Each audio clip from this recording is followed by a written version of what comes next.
Mga informal settler na umangkin at tumira sa isang abandonadong bahay, nag-install ng alarm para hindi panghimasukan ng masasamang loob.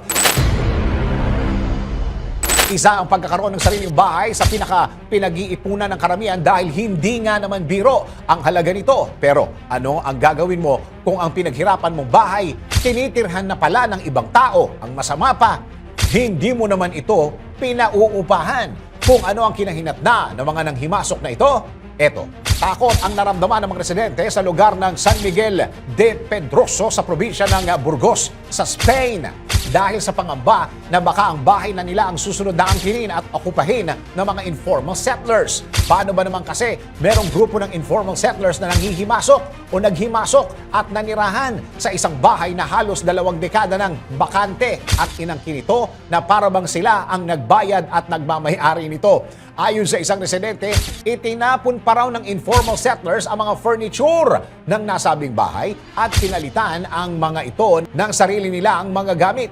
Bukod pa riyan, nagkaroon pa ng lakas ng loob ang mga ito na mag-install ng alarm system sa nasabing bahay para protektahan ito mula sa mga masasamang loob.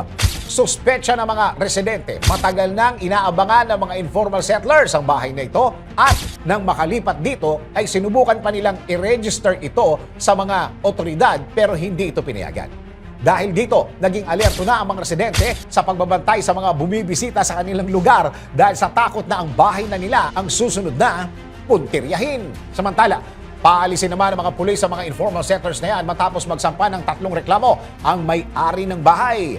Sa mga may pag-aaring properties dyan, may inatasan ba kayong magbantay sa mga yan? Baka mamaya, hindi na lang pala mga anay ang naninirahan dito.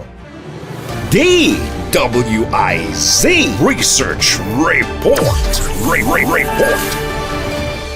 Thanks for watching. Ito po ang Aliw Broadcasting Corporation stations DWIZ 882, DWIZ News FM Regional, Home Radio 97.9, DWIZ News TV at Aliw Channel 23 nationwide. Kami po'y nagbabalita ng tama, naglilingkod ng tama. Like, subscribe, and follow.